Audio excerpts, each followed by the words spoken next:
Pai do Senhor, irmãos, Pai de Jesus, minhas irmãs, vamos ficar de pé. Abra sua Bíblia no Evangelho de Mateus, capítulo 5. Quero me alegrar com os irmãos aqui. Quero falar nessa noite sobre ministros de uma nova aliança. Vivermos uma realidade descentralizada e vivermos aquilo que o Senhor Jesus nos chamou para ser. E nós estamos debaixo de uma palavra do Novo Testamento, de que a igreja, aqueles que são lavados e remidos no sangue de Jesus, são ministros de uma nova aliança. E aí, qual o momento que a gente deixa de ser aquilo que Jesus nos chamou para ser? E eu quero pensar sobre essa descentralização nessa noite, para a gente só se posicionar naquilo que Jesus nos chamou para ser, independente da etapa da fé que nós estamos. Se nós estivermos andando no início da fé, se nós já temos algum tempo na caminhada.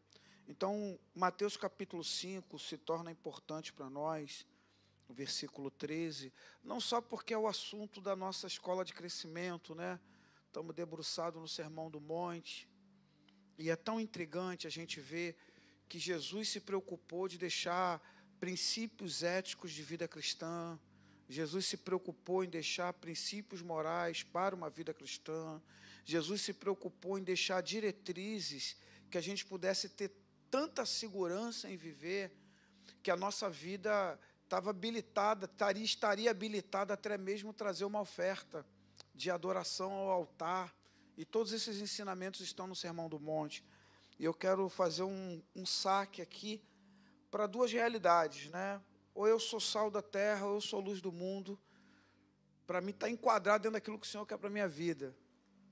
Aquilo que o Senhor tem. Na minha intercessão pela igreja essa semana, me veio um posicionamento.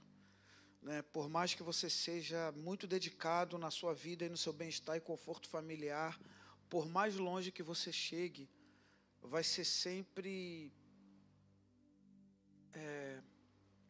limitado demais perto da onde você poderia chegar se você estivesse dentro do propósito do Senhor. Eu não sei você, ainda ontem mais uma família nasceu de Resplandor da Glória, tivemos um casamento, e na volta eu vim conversando com Fabiana e a gente veio pensando, se não fosse Jesus na nossa vida, o poder do Evangelho, a transformação, o momento em que nós chegamos na igreja, porque nós chegamos na igreja num tempo que a santidade era castradora, sabe? E essa santidade castradora, as mulheres não podiam andar de calça, o homem não podia andar de bermuda, nem pensar andar de barba, nem pensar ter um cabelo um pouquinho grandinho, tantas implicações, mas aquele momento foi muito ideal para o Espírito Santo me resgatar a Fabiana, e nada do que a gente vive, nada, profissionalmente, intelectualmente, nada do que a gente vive, a gente estaria vivendo se não fosse o poder do Evangelho entrando na nossa vida. 30 anos depois, a consciência que nós chegamos batendo um papo é que não fosse Jesus nos alcançando. Então, por mais que você seja bem articulado e planejador e controlador da sua própria vida, por mais longe que você chegue, não está nem perto do propósito do Senhor na tua vida. O quão longe o propósito do Senhor pode te levar e nos levar. Então, quando nós lemos esse texto, a gente precisa inicialmente ter esse olhar. Jesus ele não estava jogando pérolas para porcos, como Pedro nos ensina lá na frente. Jesus estava discipulando. Então, era a palavra com intencionalidade de produzir vida.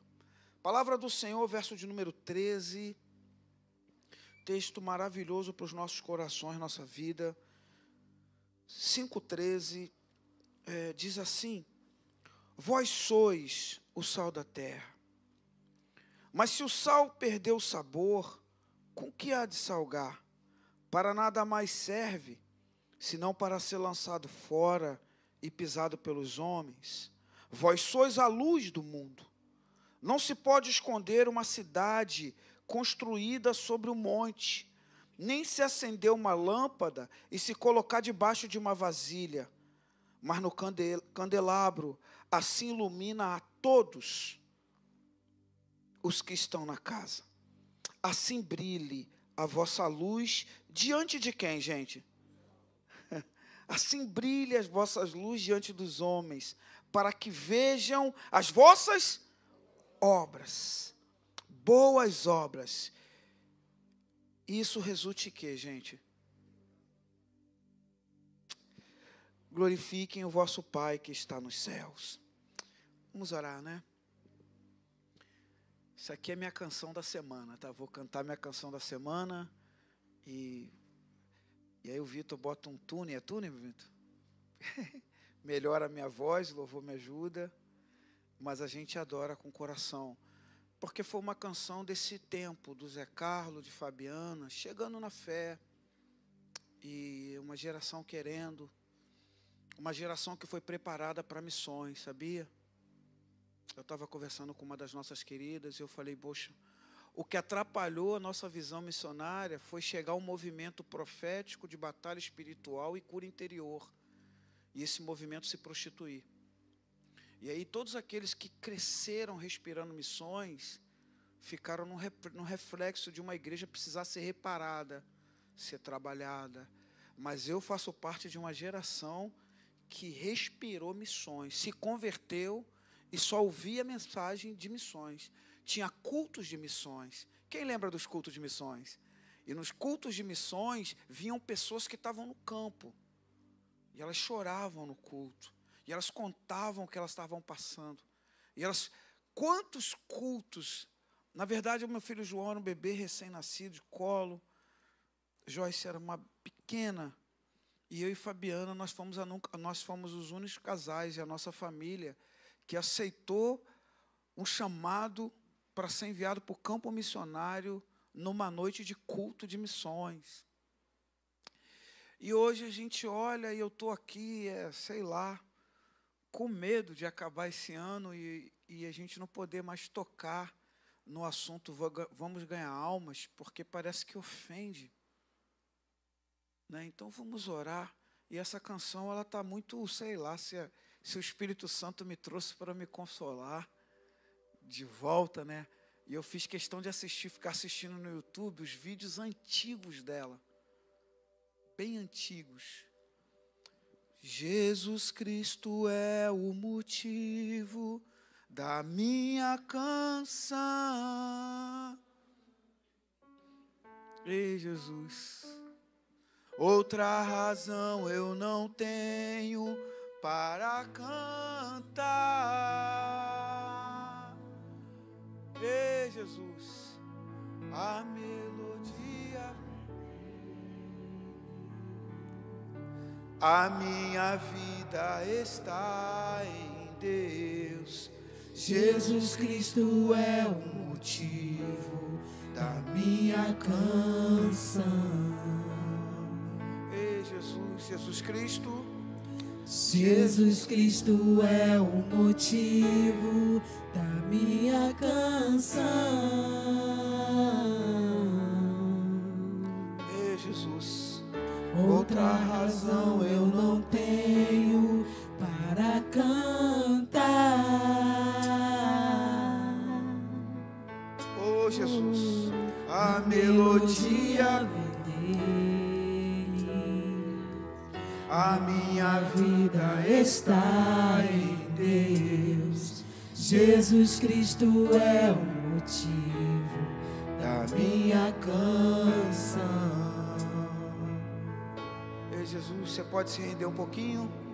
Muitas razões para viver, muitas razões para morrer, muitas razões para dar amor. Aleluia. Nem sempre se sabe os porquês. A vida passa com rapidez. Cada momento eu aproveitarei.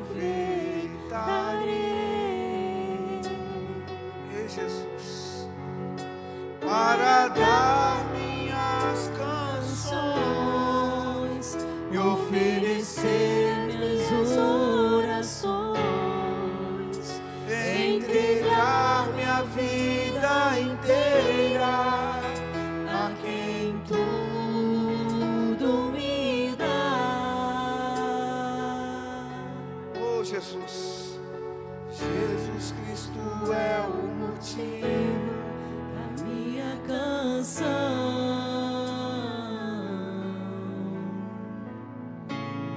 Outra razão eu não tenho para cantar.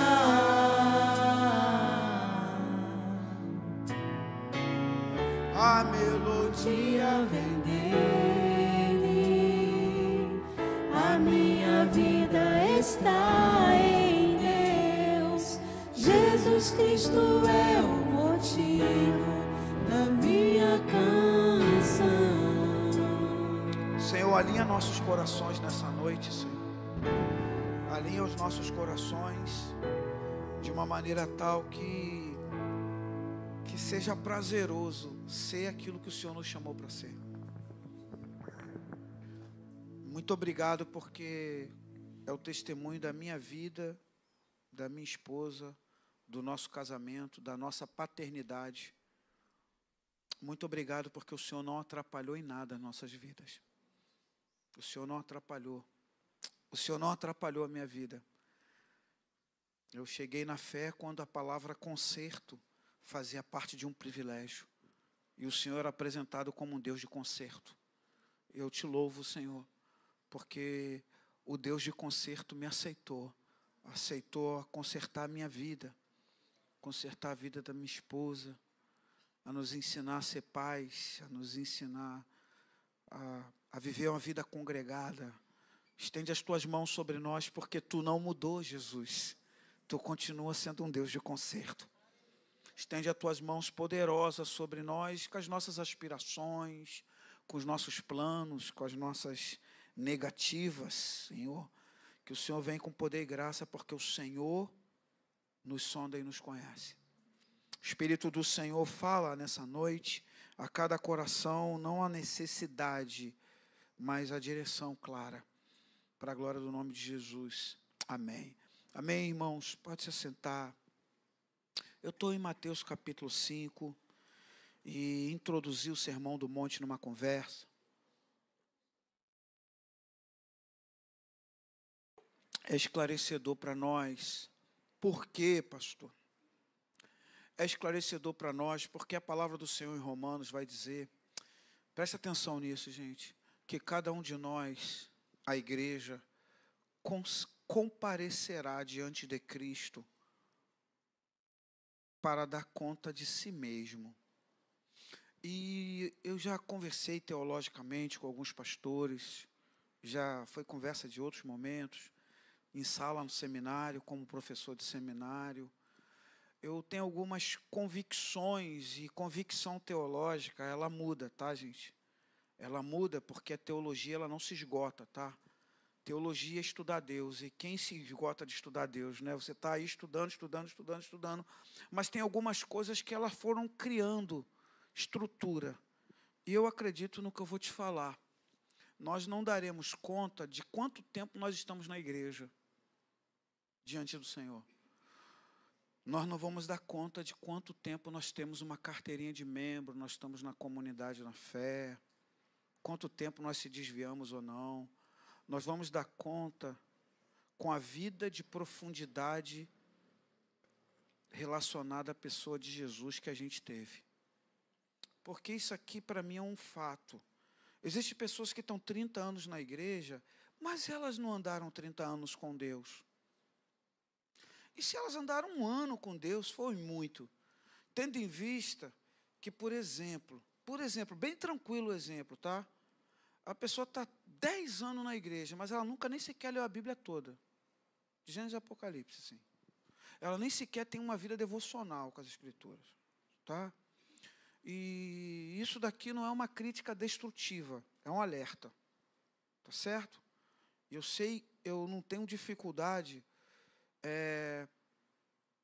de me posicionar como um vaso que é um bálsamo de Deus para alguém. mas eu também não posso ter dificuldade de me posicionar como um chicote de Deus para alguém. Porque quando eu vejo as Escrituras, eu vejo que todos os profetas, todos os discípulos, apóstolos, eles foram bálsamo, mas eles também foram chicote. Porque a mensagem do Evangelho também dá não. Tanto é que o maior enigma para nós lidarmos com a graça são as provocações de Apocalipse, né? Os adolescentes estão estudando, estou ansioso para chegar o dia de dar aula lá na sala com os adolescentes, que eles estão estudando Apocalipse, estou ansioso. Por quê? Porque você vai se deparar com uma realidade do Senhor dizer, guarda o que tu tem para que ninguém roube a tua coroa. Entende?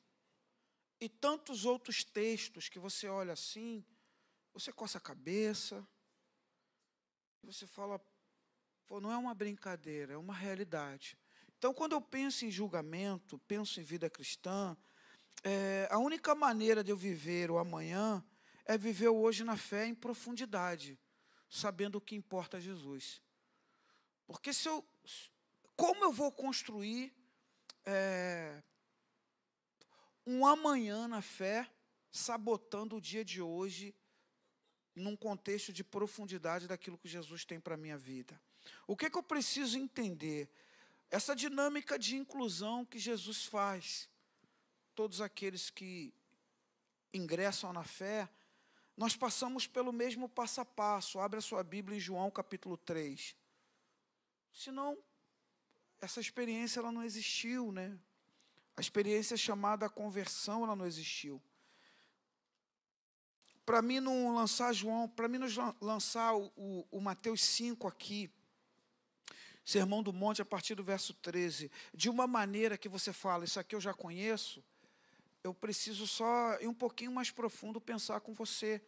Por exemplo, eu fui incluso naquela dinâmica de Mateus capítulo 5, na possibilidade de ser sal da terra, luz do mundo, da minha vida brilhar em boas obras para glorificar o nome do Senhor.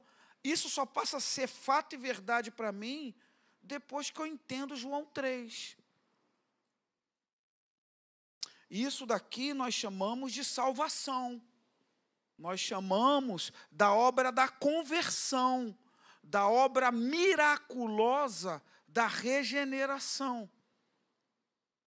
E aí, automaticamente, meu nome está lá em Mateus 5, versículo 13 até o 15 que a gente leu aí.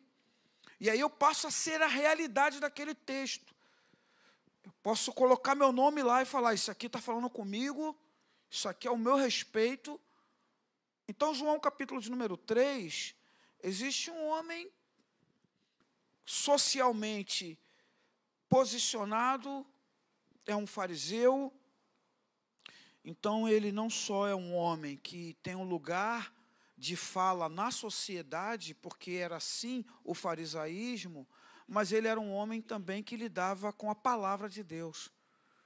Ele ensinava a palavra de Deus. Ele comunicava, olha que coisa interessante, né? Quem já estudou o cativeiro babilônico sabe que a grande sinagoga, ela nasce no cativeiro babilônico, né? E quando o farisaísmo surge, ele surge, olha isso, já que as escrituras, né, a escritura que Jesus lia, que os discípulos liam, é o que nós temos como Antigo Testamento, era a Bíblia que os apóstolos liam, né? Aquela escritura era compilada à mão, gente, por escribas. Os fariseus nascem para eles serem os inspetores, para ninguém falsificar o que estava escrito. Então, ser fariseu não era só alguém que tinha o conhecimento teórico, era alguém que tinha um conhecimento de supervisão do que estava escrito da palavra de Deus. Então, por isso você vai ver Paulo tão vaidoso, né? Quando ele fala que ele excedia em farisaísmo. E aí nós estamos aqui num texto que chega um homem desses, sabe?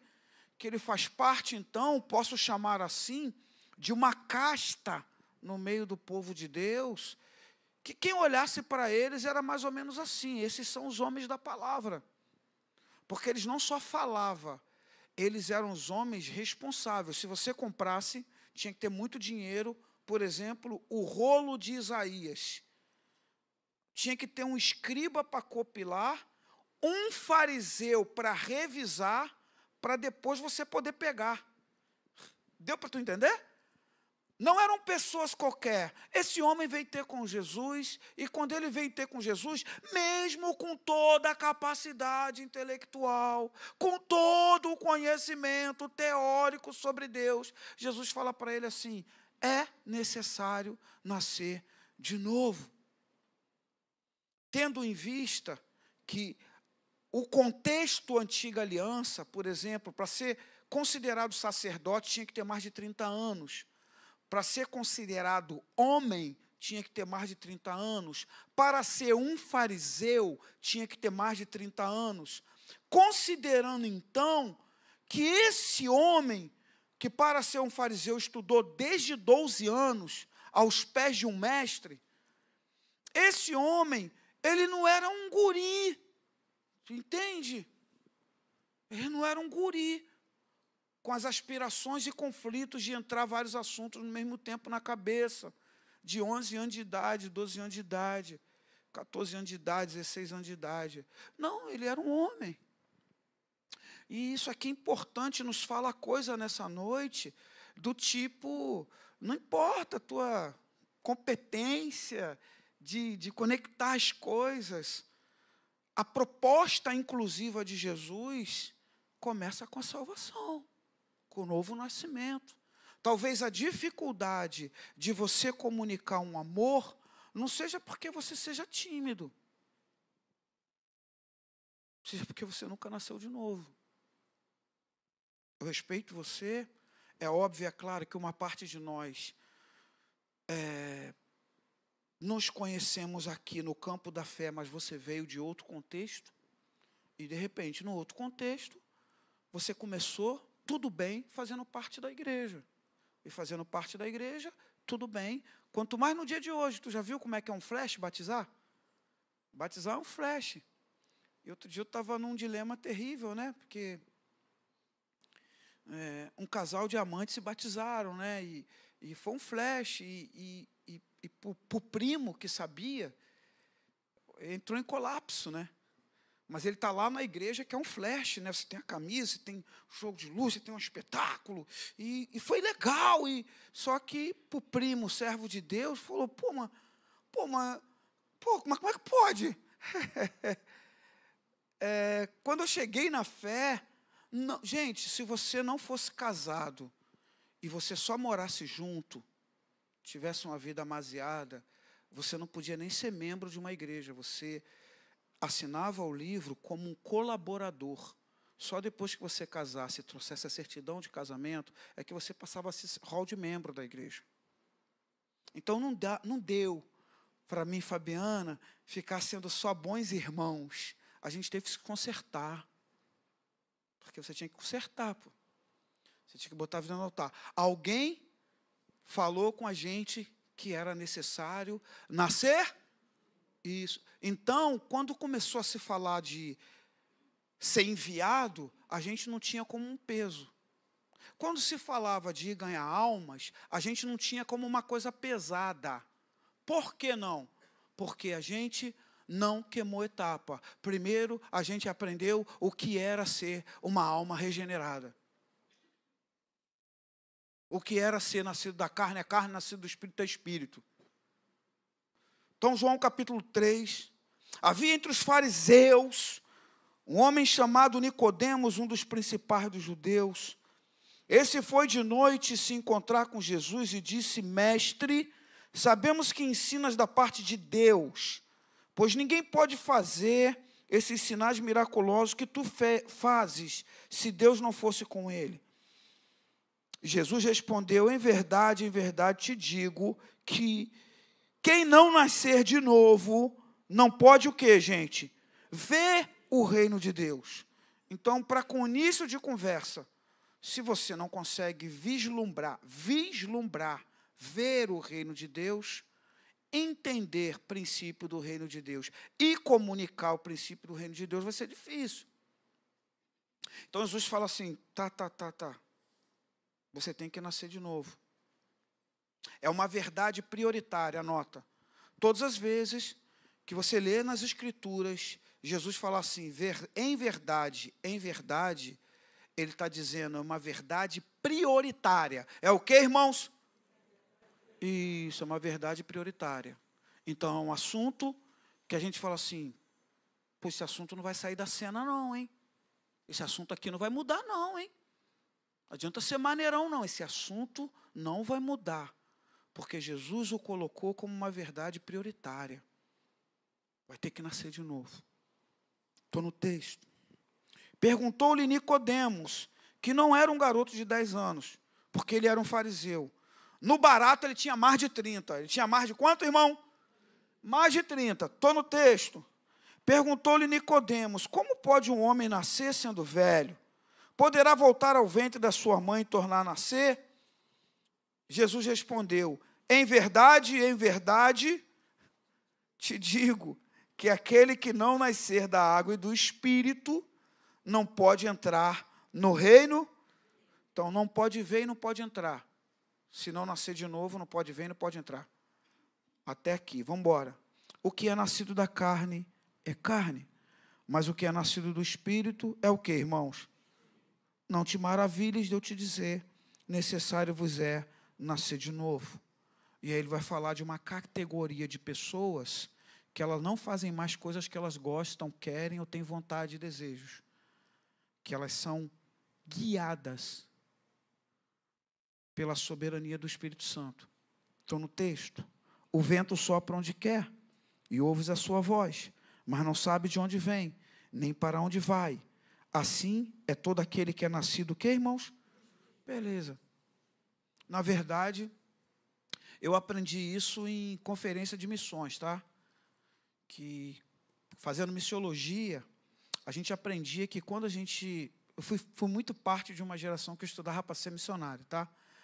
A gente aprendeu que ser um pastor missionário era saber apacentar filhos do vento. Saber apacentar pessoas nascidas do Espírito. Porque a gente ia ter que abraçá-las, a gente ia ter que ensinar sobre regeneração, sobre conversão, a gente teria que consolidar a vida delas, edificando a vida delas, e a gente ia ter que preparar elas para qualquer momento, o vento que sopra onde quer, ninguém sabe de onde vem nem para onde vai, a qualquer momento o Espírito levá-la. Então a gente não precisava criar monopólio de ser humano. A gente tinha que saber que a gente estava lidando com o rebanho de Jesus, e o rebanho de Jesus, as ovelhas de Jesus, são, na verdade, homens e mulheres guiados pelo Espírito, nascidos do vento, que a gente olha, a gente fala assim, a hora que o Espírito quiser levar, o Espírito leva. Isso daqui foi sempre saudável na escola de missões, porque o missionário, ele então, o grande alvo dele é ver salvação. E já que o salvo fica perto, é ver edificação e consolidação. E depois ter aspirações de ver a hora do envio, de ver a forma que acontecem os envios. Como essas pessoas que nasceram na fé, que a gente batizou, que a gente ensinou os princípios elementares, básicos da fé, e a gente vê elas começarem a pregar, a dar aula na IBD, a ficar lá fora servindo, a ficar ali fazendo as coisas, para nesse exato momento ter um culto aqui, provavelmente, contando assim, muito tranquilo, deve ter mais de 20 pessoas servindo aqui, só para o culto, a estrutura acontecer. Meu Deus, deve ter mais de quase 30 pessoas servindo agora, para que você fique sentado aí e o culto esteja acontecendo. E é isso a dinâmica de Jesus te incluir. E eu preciso olhar isso, porque você vê a salvação nascer, depois você vê essa beleza, que a gente pode chamar de consolidação, que você aprende a dinâmica da vida cristã, você aprende a fazer de vida devocional, você aprende a ler a Bíblia, a orar, você tem uma escola de crescimento. No nosso caso aqui, você passa por um curso de novos membros, você aprende a lidar com os assuntos da igreja, a eclesiologia, assim chamada na teologia, e aí você passa a congregar. E aí, quando alguém no teu trabalho, segunda-feira, pergunta, onde... E aí, como é que foi o final de semana? Foi bênção, fui na igreja. Onde é a tua igreja? A minha igreja é a Igreja Batista Resplendor da Glória. Eu congrego na rua Caiuá, 443. Tem uns irmãos que congregam em Ponte Segura, lá em Senador Amaral, sul de Minas. E tem outros que congregam ali na rua Ametista, número 145, no bairro de Rocha Miranda. Mas eu sou lá da sede da Caiuá 443 Colégio. E eles falam, poxa, tu é crente mesmo, hein? Porque você tem um endereço, né? Se te perguntar o nome do teu pastor, eu não sei como é que é hoje, os irmãos estão indo pregar, mas quando eu comecei a pregar fora, eu pregava geralmente 4, 5 vezes por semana, tinha uma forma de chegar na igreja, né? Eu tinha que me apresentar, sou o irmão José Carlos, da igreja tal, meu pastor é o pastor tal, tinha que falar o nome e sobrenome dele. E eu aprendi isso com o meu pastor, e meu pastor falou assim, quando você fala isso, você dá segurança para o pastor local, porque o pastor local sabe que você não é aventureiro. Olha como é que eu fui forjado para ser missionário. E aí, nesse campo de consolidar, você começa a participar da vida congregacional. E aí você participa dizimando, ofertando, traz um pudim para a cantina, ajuda, compra lá a cesta para o acampamento das crianças, oferta para uma criança que não pode pagar, que os pais estão passando um mau momento. E você começa a viver, participar da vida congregacional. E aí você começa a servir de maneira prazerosa e consciente. Você começa a ter amor. Chega na igreja, quando você vê a estrutura física como uma coisa nova, você se deleita. Quando você tem notícia que aconteceu alguma coisa, você tem um prazer incrível. E assim a gente vai guardando de uma maneira linda a volta do rei noivo. Aí, esse exato momento que a gente começa a ter uma esperança de Maranata, a gente começa a pensar para onde Deus vai me enviar. Aí você começa a fazer orações que ninguém te ensinou. Você começa a orar e de repente você fala, Senhor, usa a minha vida como tu quer. Quem já fez esse tipo de oração? Levanta a mão. E caramba, tem um monte de gente aloprada. Eu fiz muito. Falei, Senhor, toma a vida. Eu estava com os irmãos de oração, a gente tinha um grupo de oração, todo mundo novo convertido. E a gente fazia vigília, nós 5, a gente orava, e Fabiana tinha lá as irmãs da oração, e naquela época a gente orava algumas coisas quando esse grupo de jovens estava junto. Rapazes, moças, Senhor, nós queremos nos gastar e nos deixar gastar na Tua obra. Quem já fez essa oração, levanta a mão. Eita, Jesus! Né? Senhor, eu quero me gastar. Senhor, eu quero me deixar gastar. E quando a gente orava Hebreus, Senhor, eu quero ser provado para me ser aprovado. Quem já fez essa oração? Meu Deus! Né? Senhor, eu quero ser provado. Manda a prova, Jesus. Porque eu quero passar na prova, eu sou filho. E quando você fazia aquelas orações, Senhor, me corrige. Porque eu não sou bastardo, eu sou filho. O filho gosta de ser corrigido, Senhor. Eu quero ser corrigido. Quem já fez essas orações? Eu quero ser corrigido. Pô, tem gente aloprada. Que legal, cara. Tem bastante gente aloprada aqui comigo hoje. Isso é maravilhoso. Esse momento é o momento do envio. Aí você tem os primeiros ensaios do envio. Sabe como é que é? Você chega no teu trabalho e você vê que tu não é uma pessoa comum no teu trabalho. As pessoas desabafam a vida delas a troco de nada. Não é assim? Tu vai beber água, daqui a pouco o outro fala que apanhou, que brigou. Tu fala, pô, só queria beber uma água. Aí tu vai no banheiro, né? Aqui não tem ninguém assim. Mas aqueles caras, aquelas mulheres que vão no banheiro só para dar uma relaxada. Quando tu entra no banheiro, fica lavando a mão 5 minutos. Não fez nada, só para tentar botar a cabeça. Alguém vem também vai lavar a mão 5 minutos e fala, pô, estava doido para te encontrar. Quando tu for na tua igreja, bota o meu nome na oração. Os primeiros envios, você vai no banheiro da igreja, a irmã te abraça lá e fala, ora por mim. Foi de Deus você entrar aqui junto comigo. Você chega na estação do metrô e você está lá, você só quer ir para o trabalho. De repente, alguém para perto de você e fala, está demorando, né? E tu fala, é. Aí ela começa a contar a vida dela toda. Tu fala, meu Deus, cara. Eu só queria pegar o metrô. Esse aqui são os primeiros ensaios do envio, entendeu? Você percebe que o Senhor que te salvou, Ele está colocando uma graça sobre você, e essa graça, você não precisa ser um teórico da fé. Essa graça você compartilha com benevolência. Né? Você vai jogar o lixo, pôr o lixo no lugar determinado que o lixeiro vai pegar, porque é dia do carro de lixo passar, da Colurbe, no nosso caso, Rio de Janeiro, né? E aí você vai colocar o lixo, você só está colocando o lixo. Né? Outro dia eu peguei umas manias de juntar as garrafas de PET num saco separado, que eu tenho um nervoso quando eles rasgam o saco. E aí eu boto o saco, junto um montão e boto o saco separado. E aí tem um senhor que ele pega sempre no mesmo horário. Aí outro dia ele achou por bem conversar comigo. Eu falei, caramba, eu cheio de pressa. Aí eu falei, tem garrafa aí hoje? Eu falei, tem garrafa. Aí ele parou, ele contou uma história. Fiquei olhando assim, falei, caramba.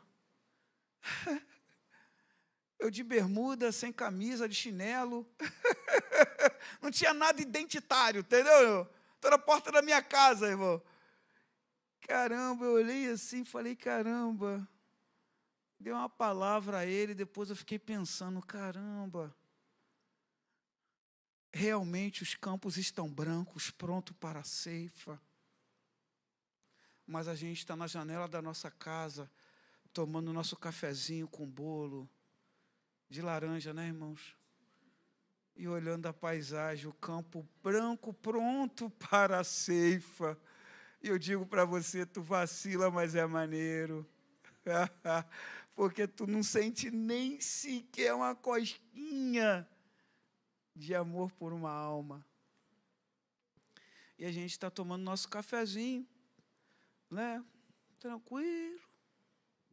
Bolinho de laranja. E o campo branquinho. Pronto para a ceifa. Eu vou te falar uma coisa. Uma colheita que você nem sequer semeou. Outros semearam. E o meu problema, agora estou lá em Senador Amaral, vendo plantio e colheita, e o meu problema é que eu descobri, né, que realmente, se não houver colheita, perde tudo. Agora eu sei que é de verdade. Então, a responsabilidade do que for perdido agora é de quem? Cara.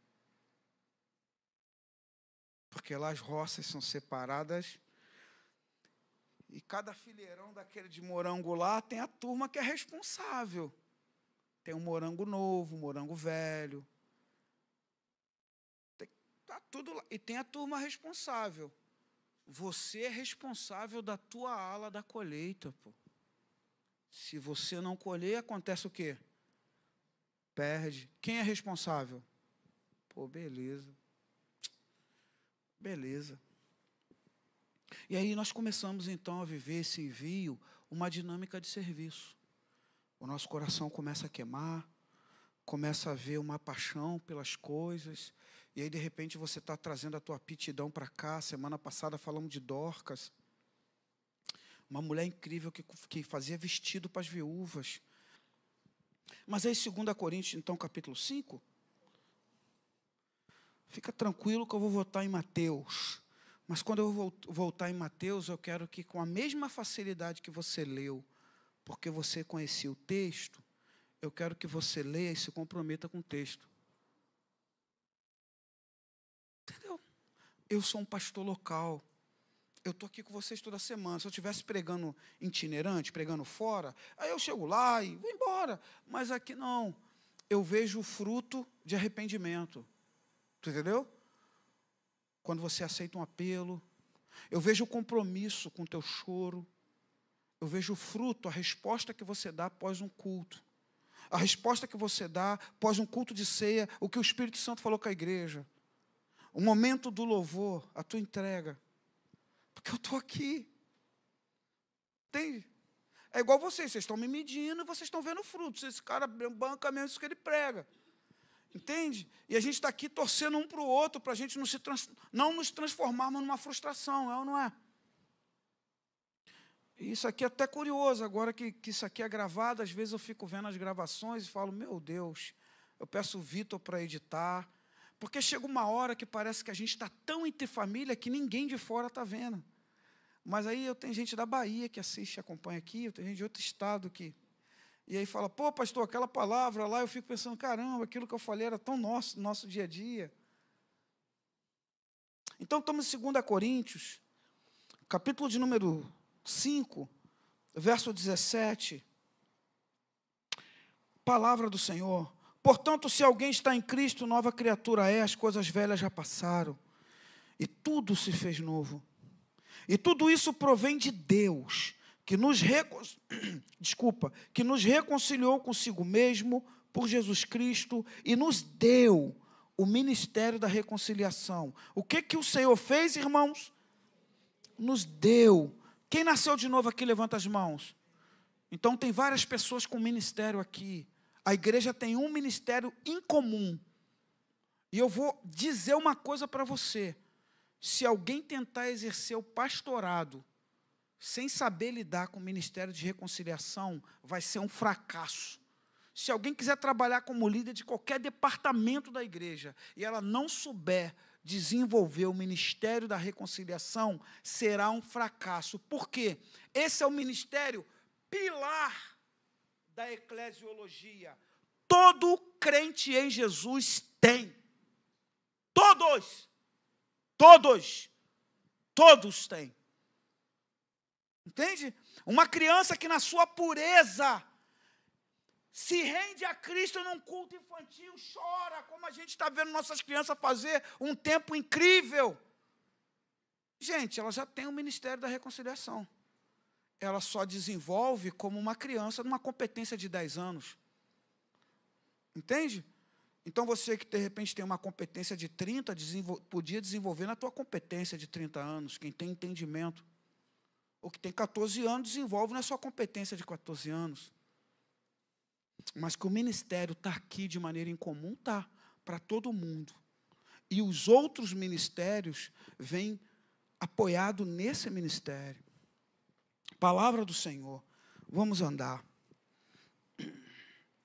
E tudo isso provém de Deus, que nos reconciliou consigo mesmo, por Jesus Cristo nos deu o ministério de reconciliação. Isso é, Deus estava em Cristo reconciliando consigo o mundo, não imputando aos homens os seus pecados, e nos confiou a mensagem da reconciliação, de sorte que somos embaixadores da parte de Cristo, como se Deus por nós rogasse. Rogamo-vos da parte de Cristo que vos reconcilieis com Deus. Aquele que não conheceu pecado, Ele o fez pecado por nós, para que nele fossemos feitos o quê, irmãos? Isso, o parâmetro de Deus andando lá no teu trabalho, lá na tua esfera de ação de escola. Isso aqui é importante, porque esse fundamento básico, ele me traz uma lição. Quando Deus coloca a sua mão sobre nós, Ele faz duas coisas, anota. Quando Deus colocou a mão há 30 anos atrás sobre Zé Carlos e Fabiana, Ele fez essas duas coisas. Quando Deus colocou a mão sobre você, quando você nasceu de novo, Ele também colocou essas duas coisas. Ele colocou, ela está aí. Ela está aqui. Primeiro, Ele nos deu o ministério. Entendeu? Qual o ministério, irmãos? Tu entendeu? Quando o Senhor colocou a mão sobre nós, Ele nos deu, primeiramente, um ministério da reconciliação. Coisa linda, hein? A segunda coisa que Ele fez, quando Ele colocou a boa mão dele sobre mim e sobre você. Ele nos abriu portas para a gente exercer esse ministério. Por isso que as pessoas te perguntam, qual igreja que você está?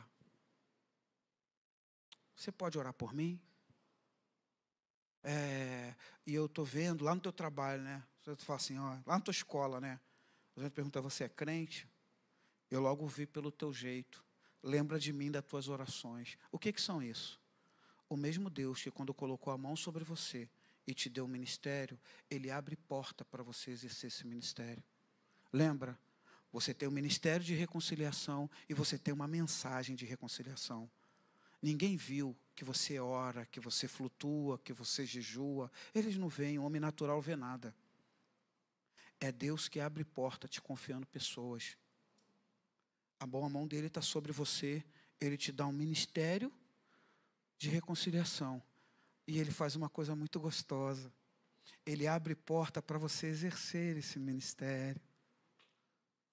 Olha, você é tipo aquele cego, lembra aquele cego? Ele não sabe falar teologicamente sobre Jesus, não. Ele não sabe explicar, entende? A revelação messiânica na cura. Ele não sabe explicar que os milagres, na verdade, não é só para promover um bem-estar físico. O fundo da verdade, os milagres, era uma revelação messiânica que a plenitude dos tempos chegou. Ele não sabia. E aí perguntaram, como é que você ficou curado? Qual é o nome dele? Ele falou, eu não sei. O que eu sei é uma coisa. Eu era cego, agora eu vejo. Ele não sabia falar de Jesus. Ele não sabia explicar muito sobre Jesus. Mas ele tinha uma experiência viva de um encontro com Jesus. E a pessoa, quando Deus abre uma porta para você, não é para você falar de cristologia. É simplesmente você comunicar o quanto você era cego e agora você vê.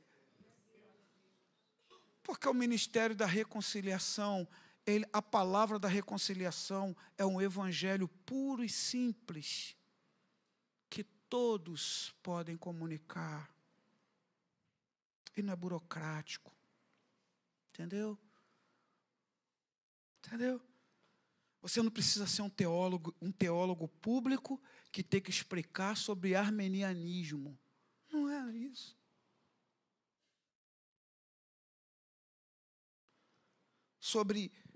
Olha isso, graça barata, sobre a graça comum, sobre a graça geral. Não. A pessoa está olhando para você, ela quer saber assim, mas eles se aceitaram lá do jeito que você é. Eu preciso... tive uma oportunidade com uma pessoa, aqui, tá? Que ela falou que ela recusou muito vir na igreja porque ela não tinha roupa adequada. Era uma vizinha aqui da Turiba. Ela não tinha roupa adequada, porque ela via as pessoas virem para a igreja, e as pessoas vêm arrumadinha, e ela não sentia que tinha roupa para vir para o culto. Entendeu? Então, ela não vinha para o culto, porque ela não se sentia com uma roupa adequada. Mas ela queria entrar um dia no culto. Aqui. Paulo, quando fala aos Romanos, ele traz uma verdade. Como ouvirão se não há? Pô, lá no teu trabalho, está todo mundo com a vida destruída. Tá, quem tem o ministério da reconciliação lá? Quem tem mais de 5 crentes no trabalho, levanta as mãos. Quem é o único crente na ala que trabalha no seu serviço, levanta as mãos. Assim. Na sua sala de aula, onde você estuda.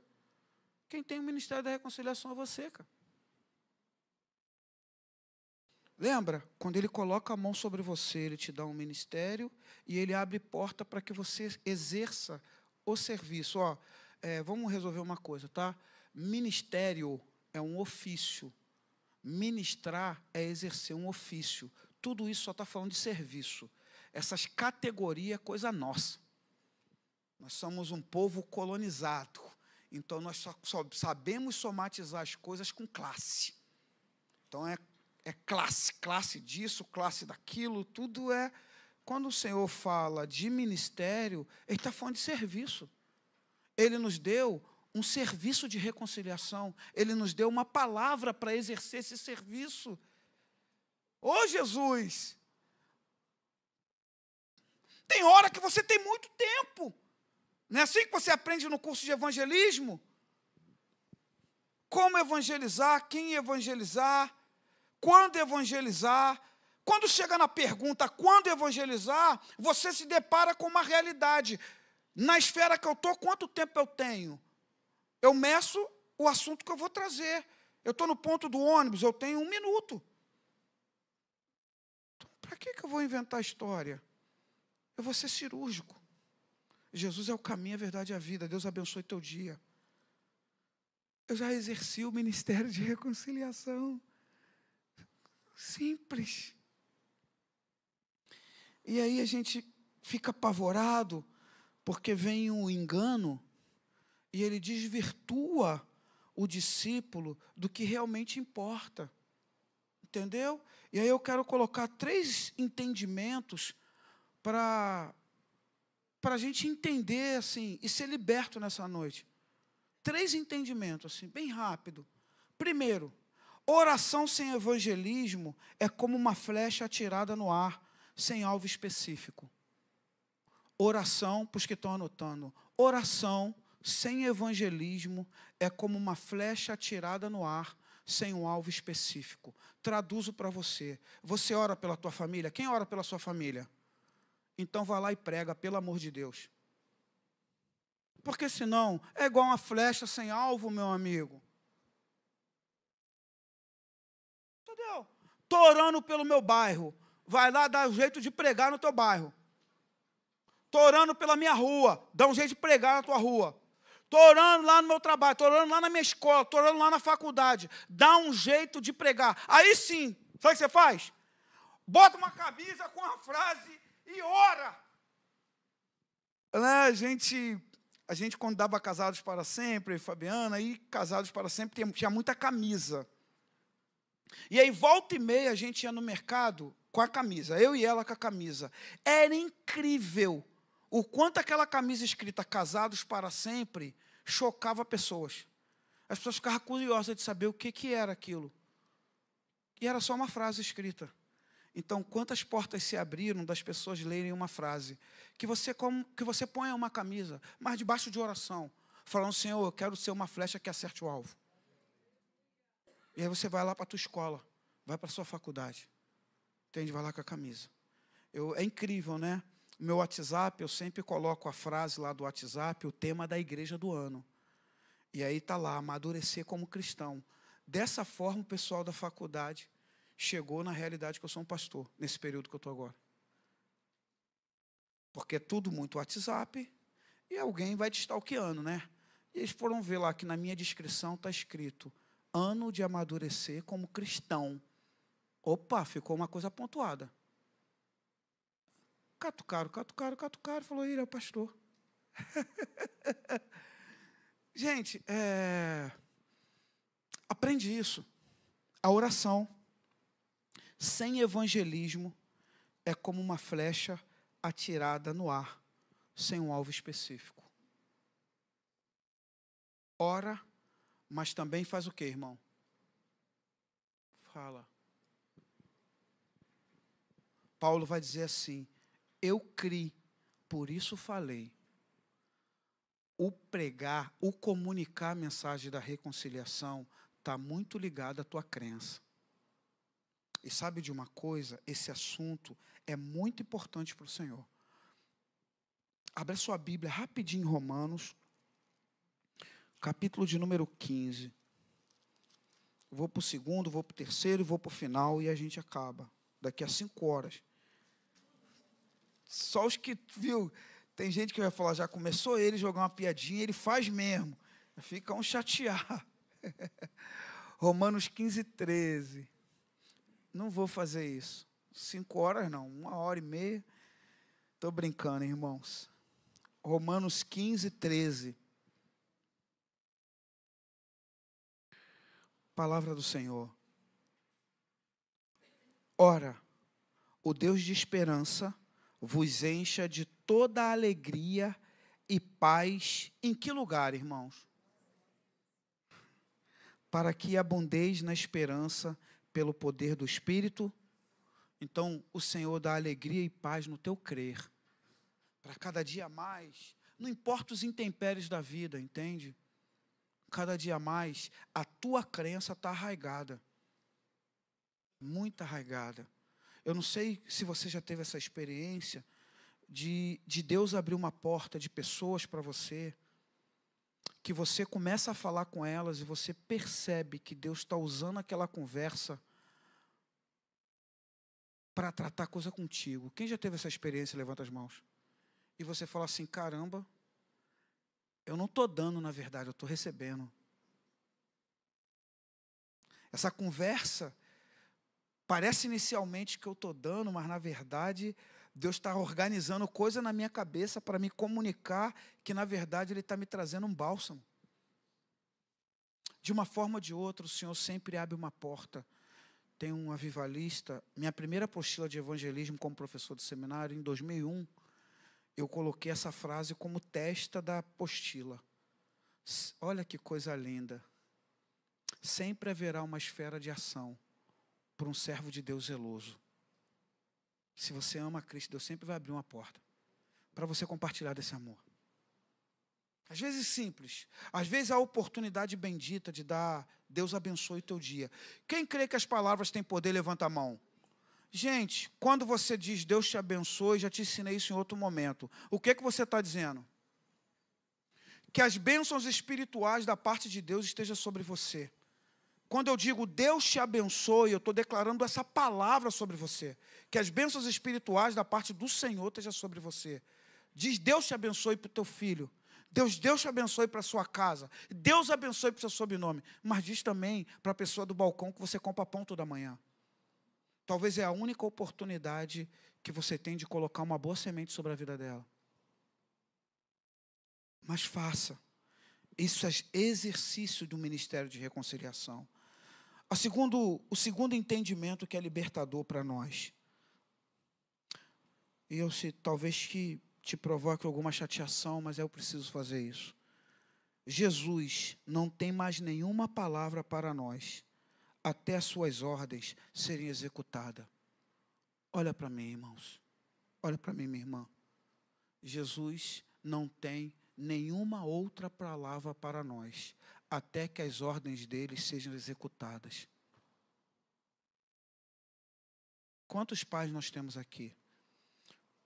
Quantas coisas você deixou de movimentar na vida dos seus filhos, porque você falou, e por ele não obedecer, o que você falou, você também parou de dar novas direções. Quem levanta as mãos aqui? Já foi assim? Pô. Entende? Gente, é muito simples, tá?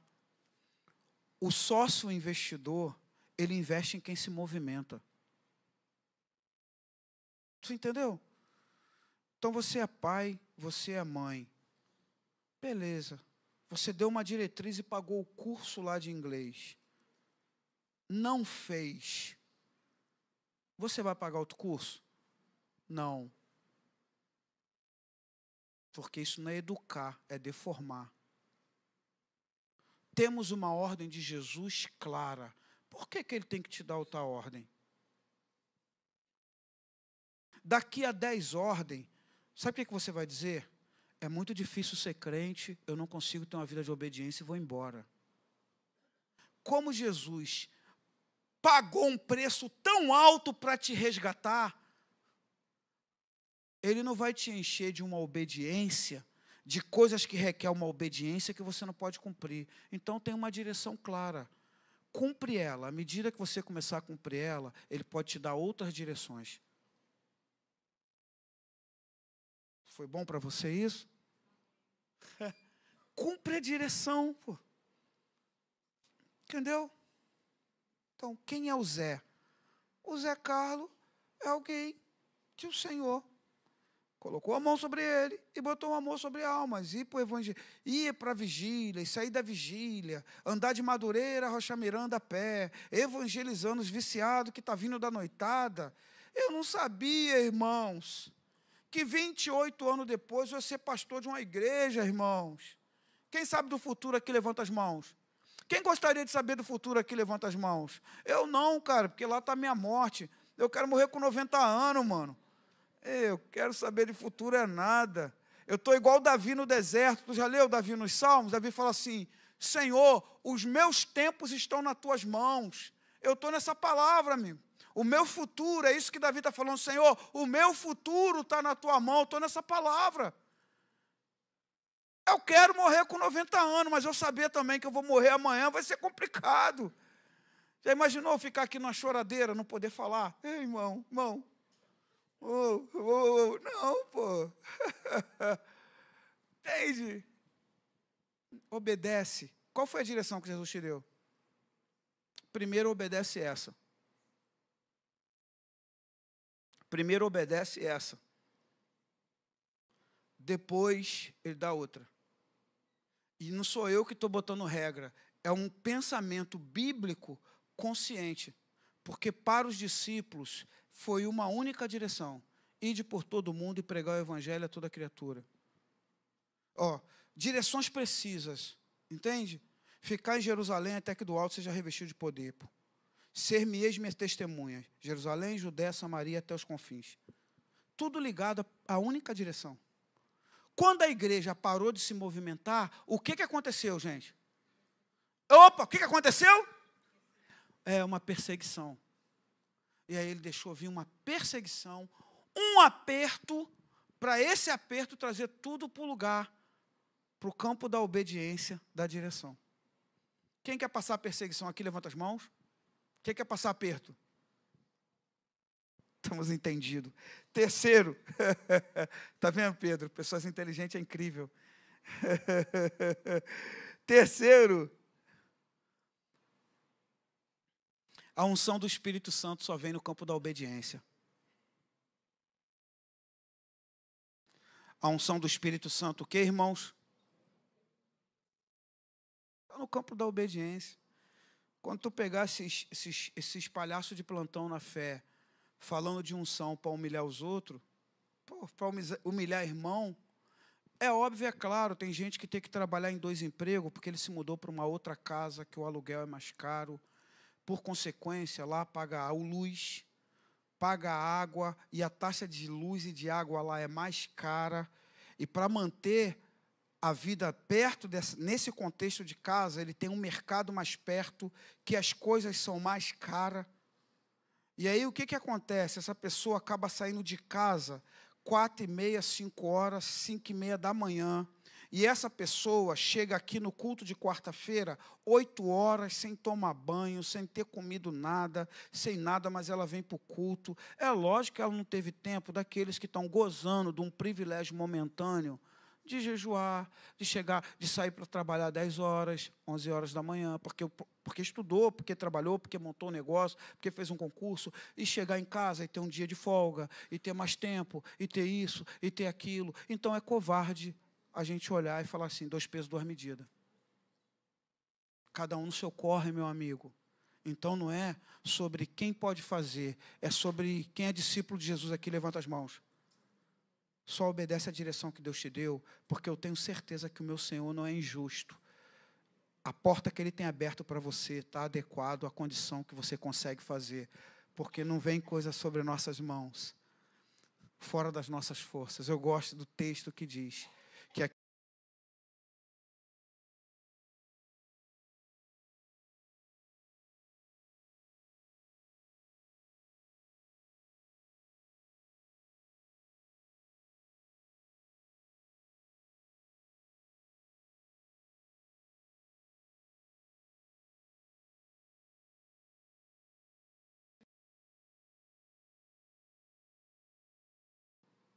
é isso?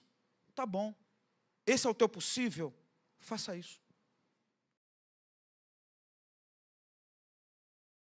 Tente.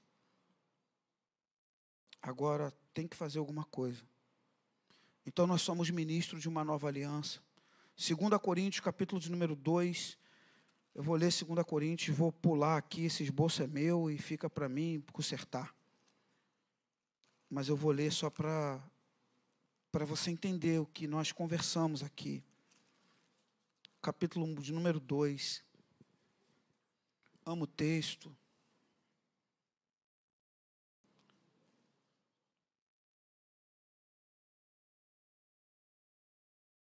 Estou vendo os irmãos lá fora beber uma água aromatizada. E eu bebendo essa água aqui, fiquei até com inveja.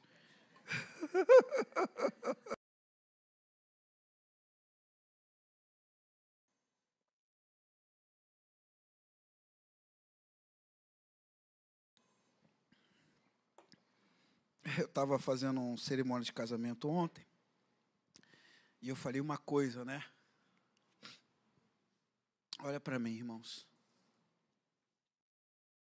Ainda que você mude para melhor, sempre haverá desvantagens e desconforto. Porque mudança é um estado que te tira da comodidade. Não tenha medo de mudar, não. Entende? Não tenha medo de mudar. Não tenha medo de mudar. Ainda que seja uma mudança para melhor, sempre te trazer, vai te trazer, te trará. Entende?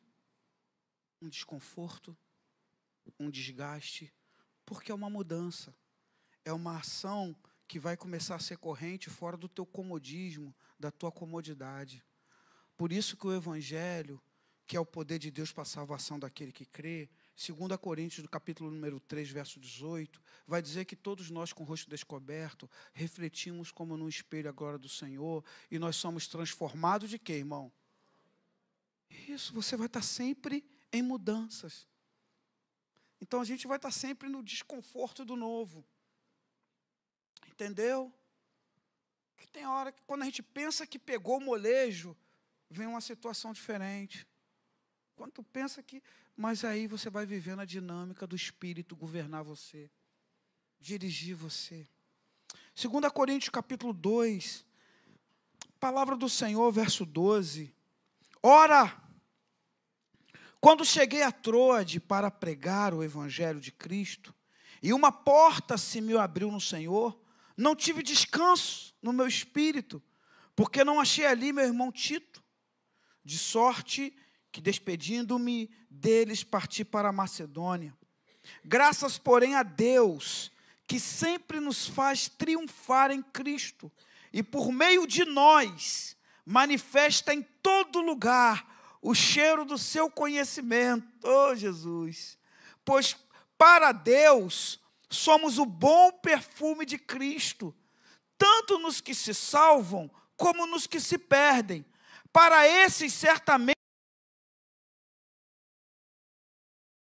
vida para vida, mas para essas coisas, quem é idôneo? Nós. Não somos como muitos falsificadores da palavra de Deus. Antes, falamos de Cristo com sinceridade, como de Deus, na presença de Deus. Começamos outra vez a louvarmos a nós mesmos? Ou necessitamos, como alguns, de cartas de recomendação para vós, ou de recomendação de vós?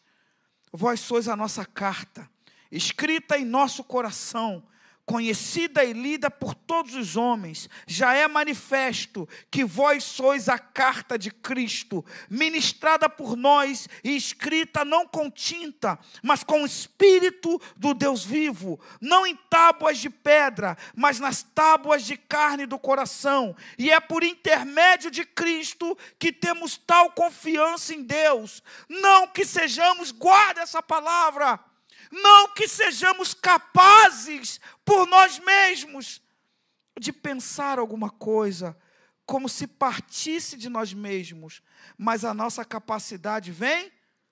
Quem te deu o ministério de reconciliação? Quem te deu a mensagem de reconciliação? A capacidade vem de quem?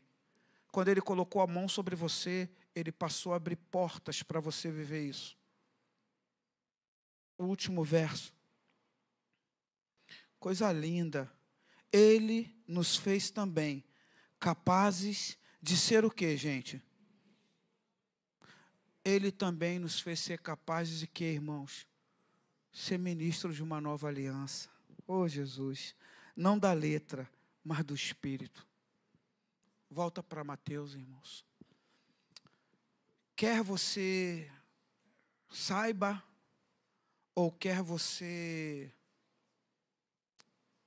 aprenda com uma lentidão mais, o outro aprende de outra forma, uns são mais lentos para pegar, outros de outra. Eu quero que você saiba de uma coisa: se você nasceu de novo, Há uma obra feita de edificação na tua vida. E ela tem um propósito de você ser uma carta viva onde você está. Então, Mateus capítulo 5, bem explicado agora biblicamente, e orientado a partir de frases e palavras do nosso cotidiano, porque quando o Senhor escreveu aqui, era o 1º século, e eu e você estamos no século 21.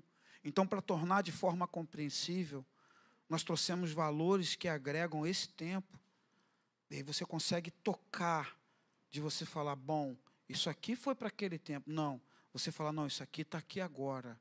É desse jeito que eu quero que você leia esse texto agora. De você olhar e falar assim, bom, eu sou esse discípulo que recebe essa palavra. E eu decido aqui, ser sal ou ser luz. De uma coisa, eu tenho certeza, de uma maneira ou de outra, a minha vida tem que brilhar para a glória do nome do Senhor. Brilhar aqui, gente, é refletir. Refletir. Brilhar aqui é o quê, irmãos? Refletir para a glória do Senhor. Ah, é oração, oração, irmão, oração. Irmão, eu nasci na fé, no calor de missões, intercessão e batalha espiritual. Eram os estudos da época. Entendeu? Oração, missões, batalha espiritual, intercessão. Quando se perde as coisas? Se perde quando o movimento perde a sensibilidade de que a igreja, ela é luz, é no mundo, ela é sal, é na terra. Eu quero te frustrar, mas dizer uma coisa para você nessa noite.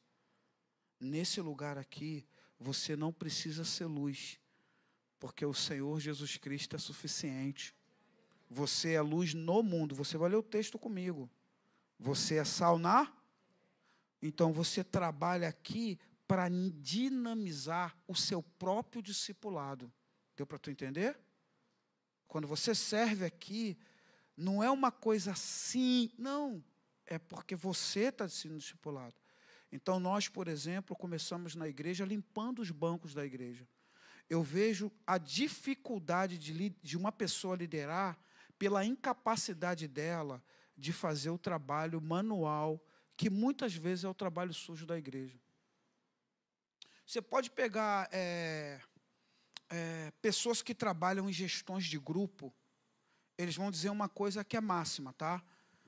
Eu fiz gestão empresarial, um curso politécnico em um outro momento da minha vida, e tem uma coisa máxima, uma coisa assim que é máxima, assim, de pessoa de ADM, assim, que é muito máxima, assim.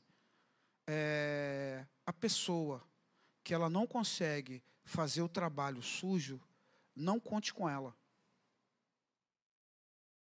Entendeu?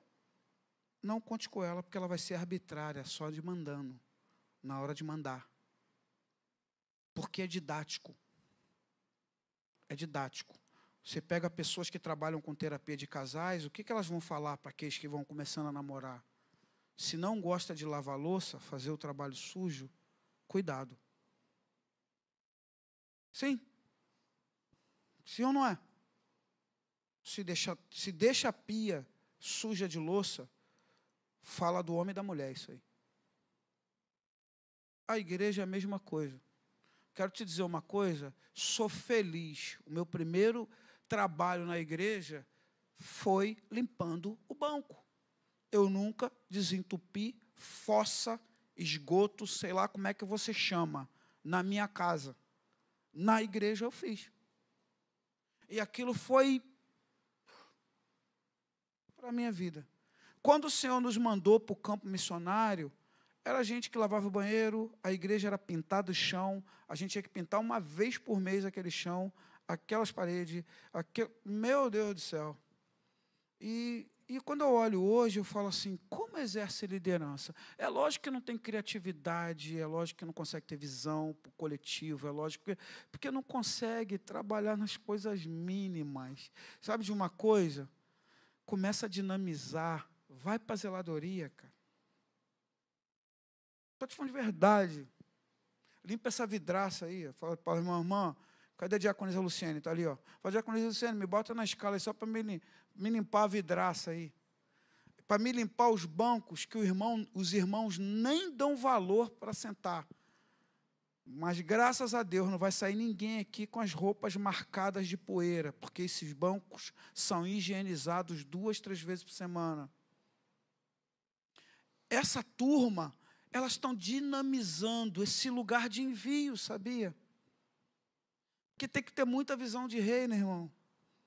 Meu Deus do céu, irmão. Pelo amor de Deus. Estou em Mateus. Eu não vou pregar mais, não. Deu para quem entendeu até aqui, irmão? Amém. 1 hora de mensagem está bom para mim aqui. Isso aqui eu vou guardar para mim um instante. Vamos ficar de pé, vamos ler Mateus. Vamos orar, está vendo? Se é bom ser um pastor local, né? Embora para casa. Vamos orar. Vamos ler esse texto juntos e vamos orar. Vamos orar. Gente, ó, eu estou orando pela minha tia, pelo meu padrinho, pelo não sei quem, pelo não sei que lá. Tá bom. Lembra? Oração sem evangelismo é igual uma flecha sem alvo.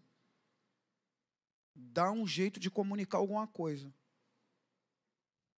Dá um jeito. Outro dia desse, minha esposa estava com a compaixão de uma pessoa, e eu estou vendo ela inquieta, que nessa semana ela falou 3 vezes dessa pessoa, e aí daqui a pouco ela estava falando de um copo da felicidade, eu estava todo bobo, né? Porque ela falou, o copo da felicidade, eu quero um copo da felicidade. Falei, bom, ela não come, ela vai me dar de presente, eu estou quieto. Estou vendo no iFood o copo da felicidade. Falei, caraca, ela vai me dar de presente esse copo, mas eu fiquei arquivado. Falei, meu Deus, um copinho da felicidade vai cair bem para cara. Depois a gente corre. E aí depois ela falou, poxa, quero mandar um copo da felicidade, mas vou mandar para fulana. Falei, caraca. Quer dizer, é a mensagem. Ela está orando. Ela está com uma inquietação no coração pela pessoa. Entende? O amor que Deus colocou no coração dela de intercessão essa semana. E ela quer mandar ainda um copo da felicidade. Quem está intercedendo por mim? Ora por mim, deixa Deus te usar também. Manda alguma lembrança. Entendeu? Foi a mensagem dela. Entendeu, Raquel? Eu vou entender essa obra de reconciliação, cara. E ela tentando lá, eu falei, caramba, aí o copo da felicidade era 30, aí para entregar era mais 20. Aí eu falei, pô, já pensando, se for eu vou lá buscar, se for para mim e tal, né? Aí ela falou assim, pô, mas eu quero mandar entregar lá, por R$50. Eu falei, caramba, Deus vai usar ela com poder e graça. Talvez a pessoa nem coma, mas sei lá, a graça que vai ser quando ela pegar, porque está debaixo de intercessão, irmão. Quando Deus te dá um ministério de reconciliação, quem entendeu isso? Ele abre porta para você exercer o ministério. Fica tranquilo. Entendeu? Às vezes é o padeiro que, né, tem muita gente aqui ainda que passa uma pessoa na porta com pão. E talvez, gente, eu fui para a feira. Quando a gente comprou essa casa, eu fiquei com 5 pontos na feira, né? E eu lembro que eu fiquei com um ponto no Largo do Machado.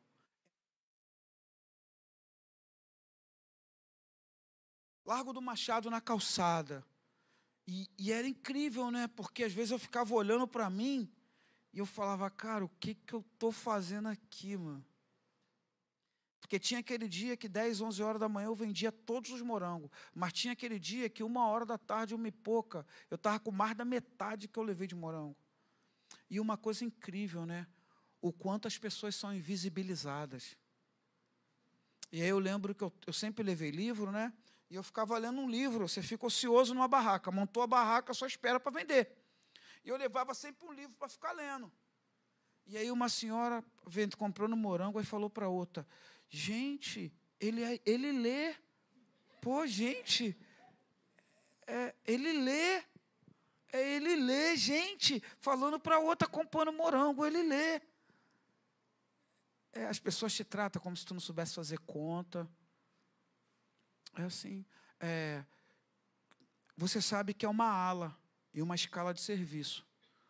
Né? Então, 2 vezes por semana, vai 2 grupos diferentes coletar lixo na sua rua. porque são duas alas diferentes, certo? Pode ser que caia na mesma ala. Quem está familiarizado com o agente da Colurb que cata lixo na sua porta aqui, levanta as mãos. 1, 2 pessoas. O mais, pode ser que eles catem na hora que você esteja trabalhando, não vou generalizar. Mas a gente vê muitas funções que invisibilizam as pessoas. Por exemplo, o balconista da padaria que você compra pão. Ele te conhece, você não conhece ele. Você invisibiliza. Eu vivi isso na feira. Na feira que eu aprendi. As pessoas compram, elas falam com você, mas elas não te olham no rosto. E chegava uma hora que dava um nervoso, tu falava assim, caramba, tem um ser humano aqui, cara. Tem um ser humano aqui, pô. Não precisa dar bom dia, não precisa nada, mas tem um ser humano aqui, é gente. Quem está aqui é gente. E as pessoas, elas nem olham na tua cara. Tá bom. E você, quem tem o ministério da reconciliação aqui? Talvez só a gentileza do teu bom dia. Você nem precisa mandar um copo da felicidade. Só a gentileza do teu bom dia pode fazer coisas. Estou no texto, irmãos, com cuidado. Vós, que palavra, irmãos. Vós sois o sal da terra. Mas se o sal perder o sabor, com que há de salgar? Para nada mais serve, senão para ser lançado fora. E o que, irmãos?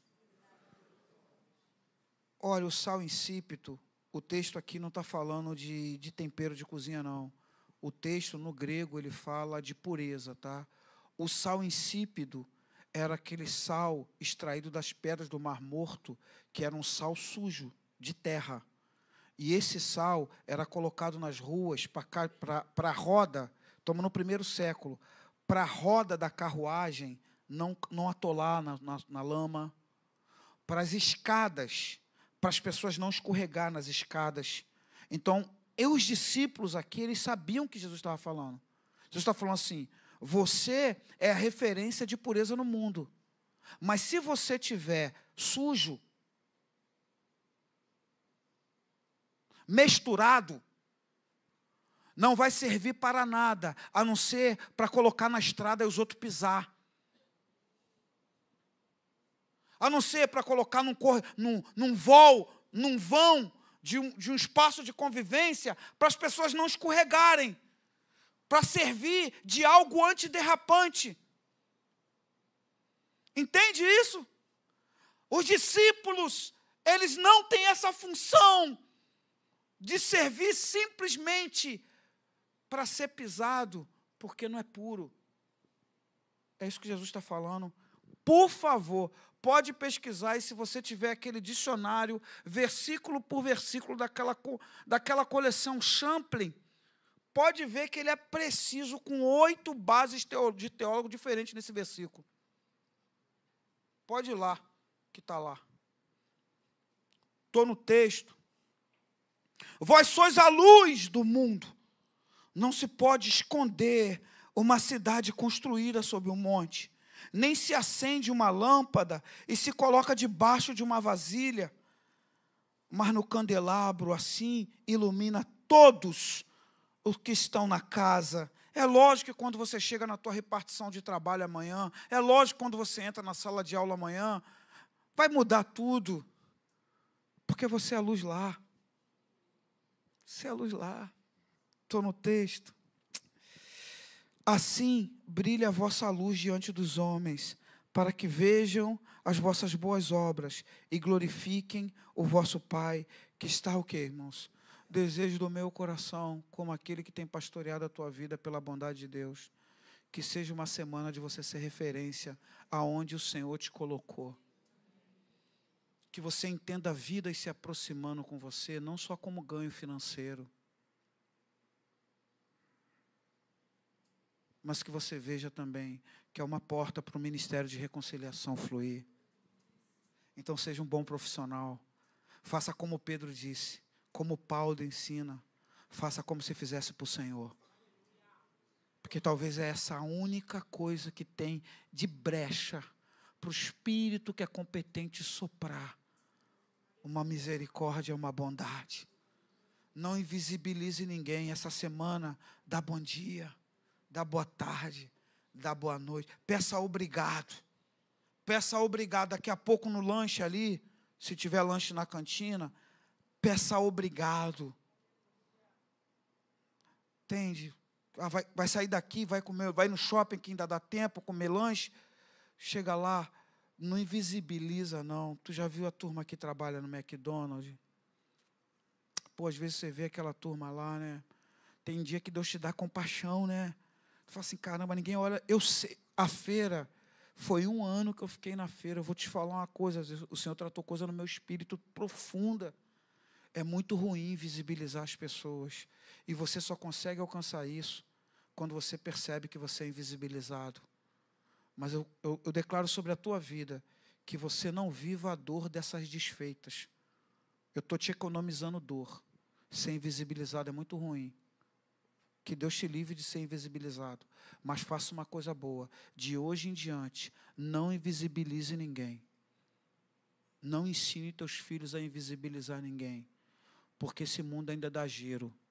Quando eu era guri, dizia assim, o mundo dá volta. O mundo dá volta. Então não cospe no prato que tu come. Não cospe para o alto não, porque pode cair na tua testa. Esse mundo dá um rolê do caramba, esse mundo, hein? Ele dá um rolê, ele dá os seus rolês. Vamos orar.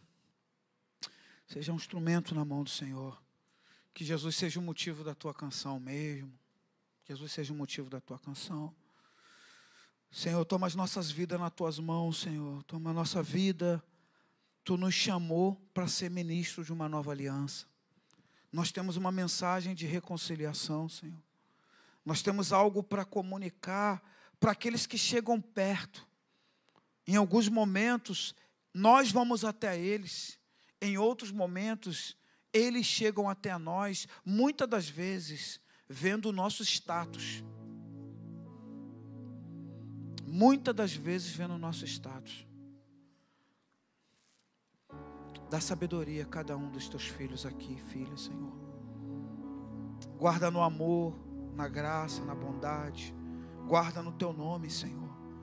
Toma cada membro de Resplendor da Glória. Que o ministério evangelístico dessa igreja possa tomar sentido. Porque o Senhor tem nos abastecido. A palavra de reconciliação para nós não somos homens e mulheres com a despensa vazia. Nós temos o que compartilhar, Senhor. Tu tem nos agraciado, Senhor. Tu tem feito uma bondade. E a tua palavra diz que a quem muito é dado, muito será cobrado, Senhor.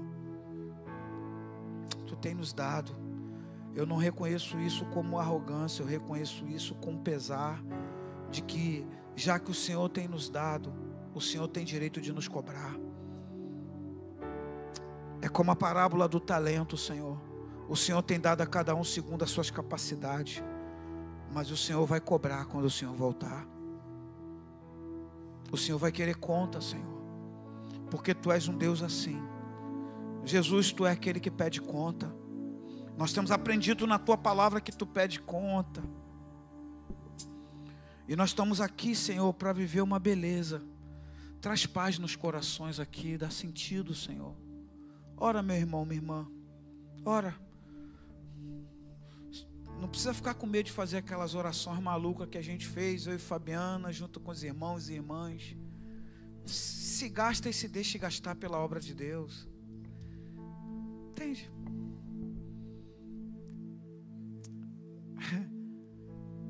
Eu era professor de evangelismo no seminário e a gente deu um trabalho de culto fúnebre.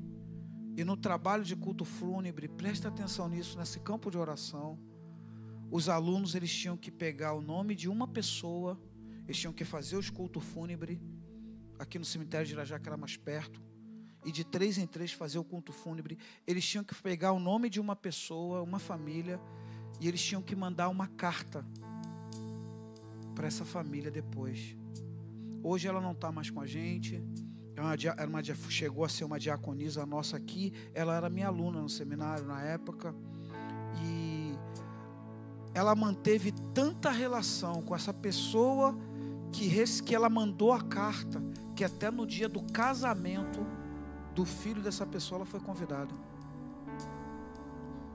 Ela não foi só uma voz de amor do Senhor no momento de aflição de um velório, não. Ela mandou uma carta escrevendo sobre o amor de Deus para aquela família. E na hora que aquela carta chegou, aquela família nunca pisou em Resplendor da Glória. Nunca pisou em Resplendor da Glória. Aquela família foi acolhida por um amor, por uma bondade, por uma generosidade. Hoje você não precisa mandar carta no correio, mas você pode postar algo que signifique amanhã. Entendeu? Porque o mesmo grupo que ora, que olha as suas piadas, que olha as coisas legais que você posta, também pode ler uma frase de edificação. Entende? Nós estamos em mês de setembro. Qual é a campanha do mês de setembro? Oi? Setembro Amarelo. Setembro Amarelo é uma campanha o quê, irmãos? Porque uma sociedade entendeu, gente, não é uma coisa religiosa, uma sociedade entendeu que um mês do ano tinha que colocar na pauta, coisas sobre o suicídio. Não entra num assunto que você não tem estrutura nem tempo para conversar. Não estou falando para você botar palavras sobre não se suicidar. Nós não precisamos fazer algo que a gente não tem a competência de fazer. Mas se você colocar algo do tipo, Jesus é o caminho, a verdade e a vida, isso alcança.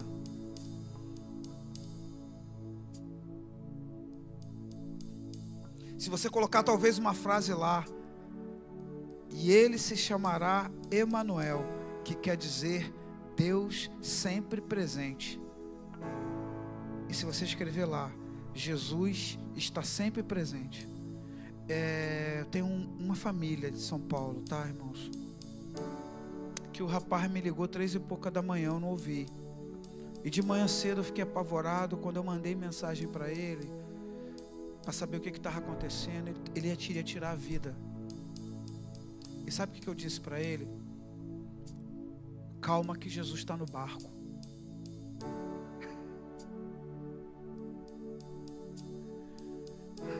O que eu disse para ele, irmãos? Calma que Jesus está no barco. Porque foi a única coisa que veio, que saltou no meu coração. Ele não se suicidou, tá bom? Ele casou, está com uma filha linda, está bem sucedido naquilo que ele faz.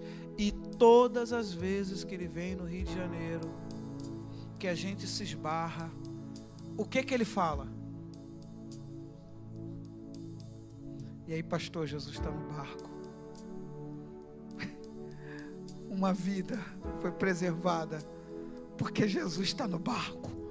É um ministério de reconciliação fluindo através de você. Não é uma palavra sofisticada, irmãos.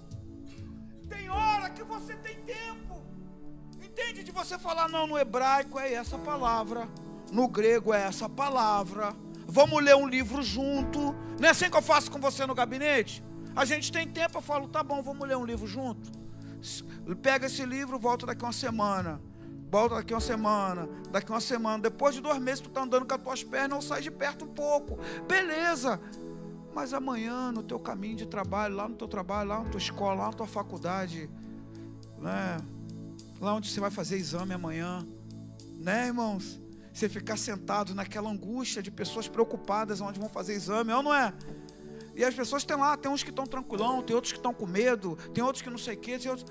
Não sei. Sei qual a direção que Deus vai te dar. Talvez você só vai poder falar, Jesus está no barco. Mas Jesus está no barco mesmo. Porque é a fé que tu carrega. Paulo diz, a fé que você tem, tenha para ti mesmo. Bem-aventurado o homem que não se condena naquilo que aprova. Para mim, Jesus está no barco. E eu não tinha como em São Paulo. Falei que Fabiano, vou ter que ir lá em São Paulo. Vou lá em São Paulo. vou dar um jeito e vou lá em São Paulo. Só que eu olhei, eu pastoreio essa igreja, as coisas estavam aqui, eu tinha coisas aqui, eu falei, bom, não posso ir lá. Quando veio falar comigo, eu falei, olha, não vou poder ir aí, mas eu tenho uma palavra de Deus para você. Jesus está no barco. Ficou aquele silêncio, depois aquela voz embargada, amém, pastor. Falei, Jesus está no barco, vamos orar. Orei, e não é que ele viu Jesus no barco, e agora está com a vida restaurada, transformada, trabalhando, vivendo a sua vida. Gente, que o Senhor te use como canal de livramento, com uma palavra certa, com uma palavra certa, que às vezes seja, você é uma pessoa amada.